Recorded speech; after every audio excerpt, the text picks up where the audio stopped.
ఈరోజు నేను ఎవరైతే ఐవీఎఫ్ చేయించుకోవాలనుకుంటున్నారో, అంటే టెస్ట్ ట్యూబ్ బేబీ పద్ధతి చేయించుకోవాలి అనుకుంటున్నారో ప్రెగ్నెన్సీ కోసం, వాళ్ళకి కొన్ని టిప్స్ చెప్తాను. అంటే వాళ్ళు ప్రెగ్నెన్సీ ఎక్కువ ఛాన్సెస్ ఉండడానికి ఐవీఎఫ్ ద్వారా ఏమేం చేయొచ్చు అనేది డీటెయిల్గా చెప్తాను. హలో వ్యూయర్స్, నేను doctor Mridula, senior consultant, fertility expert, 49 hospital, Secunderabad branch.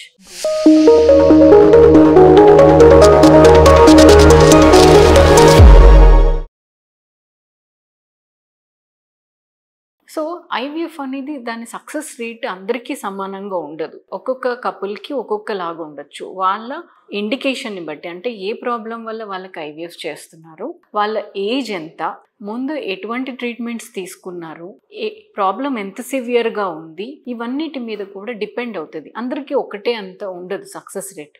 So young population అంటే ఏజ్ చాలా తక్కువ ఉన్న వాళ్ళకైతే ఛాన్సెస్ ఎక్కువ ఉంటుంది ప్రెగ్నెన్సీ రావడానికి. ఎందుకంటే వాళ్ళ ఎగ్ కానీ స్పర్మ్ కానీ క్వాలిటీ ఇష్యూస్ ఎక్కువ ఉండవు కాబట్టి వాళ్ళకి ప్రెగ్నెన్సీ ఎక్కువ ఛాన్సెస్ ఉంటుంది. కొంతమందికి చాలా సివియర్ ప్రాబ్లమ్స్ ఉండొచ్చు, చాలా ఏజ్ ఎక్కువ ఉండొచ్చు, ఎగ్స్ చాలా తక్కువ ఉండొచ్చు, sperm factor severe sperm problem ఉండొచ్చు, అండ్ ఎండోమెట్రియోసిస్ అంటాము, సివియర్ ఎడినోమయోసిస్ అంటాము. ఇవన్నీ గర్భసంచిలో ఉండే ప్రాబ్లమ్స్. సో ఇట్లాంటి ప్రాబ్లమ్స్ ఉన్న వాళ్ళకి ఛాన్సెస్ ఆఫ్ ప్రెగ్నెన్సీ అంటే సక్సెస్ రేట్ కొంచెం తక్కువ ఉంటుంది. కొన్ని ఏదైతే మనకి ఉంటాయో అది మార్చలేమంటే, like egg quality mostly genetics మీద డిపెండ్ అవుతుంది. సో దాన్ని మొత్తానికి మనం చేంజ్ చేయలేము, అండ్ ఏజ్ని కూడా మార్చలేము.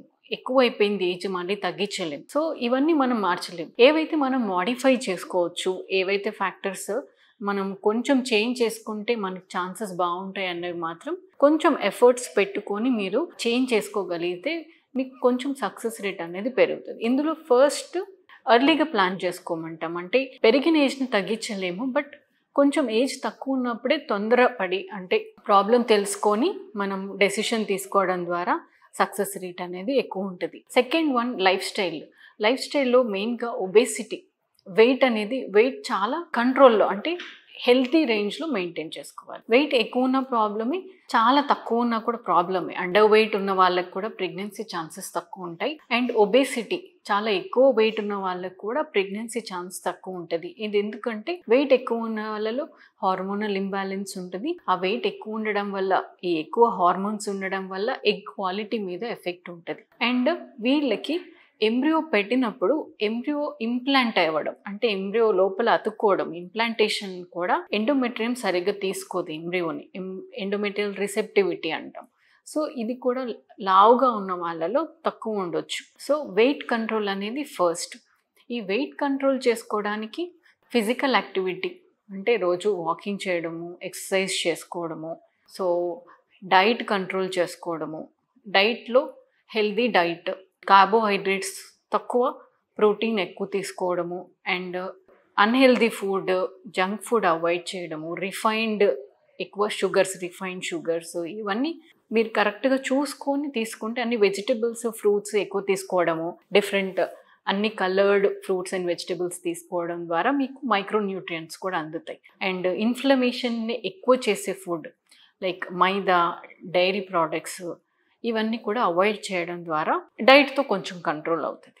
సో హెల్దీ వెయిట్ తర్వాత స్లీప్ కూడా ఇంపార్టెంట్. స్లీప్ ఎన్ని అవర్స్ అని కాకుండా టైమ్లీ స్లీప్, అండ్ రోజు అదే టైంకి పడుకోవడం, అదే టైంకి లేవడం, ఒక రొటీన్ అనేది అలవాటు చేసుకోవడం ఈజ్ మోర్ ఇంపార్టెంట్. ఎప్పుడో ఒకసారి 8 hours, అంటే కొంతమంది నైట్ షిఫ్ట్ చేసేవాళ్ళు నైట్ పడుకోకుండా మార్నింగ్ అంతా ఒక 8 hours పడుకుంటున్నాం, 8 hours అయితే పడుకుంటున్నాం అనేసి చెప్తారు. ఆ నైట్ షిఫ్ట్ అయిపోయాక మళ్ళీ నైట్ పడుకుంటున్నాం. సో ఇట్లా ఇర్రెగ్యులర్గా పడుకోవడం కూడా మనకి ప్రాబ్లం అనేది వస్తుంది, quality of oocytes. And stress. So stress management is also important.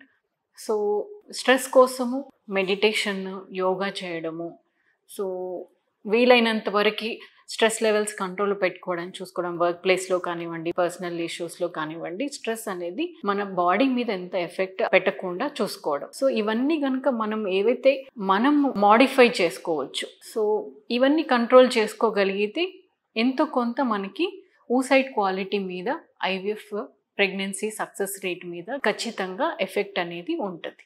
Thank you.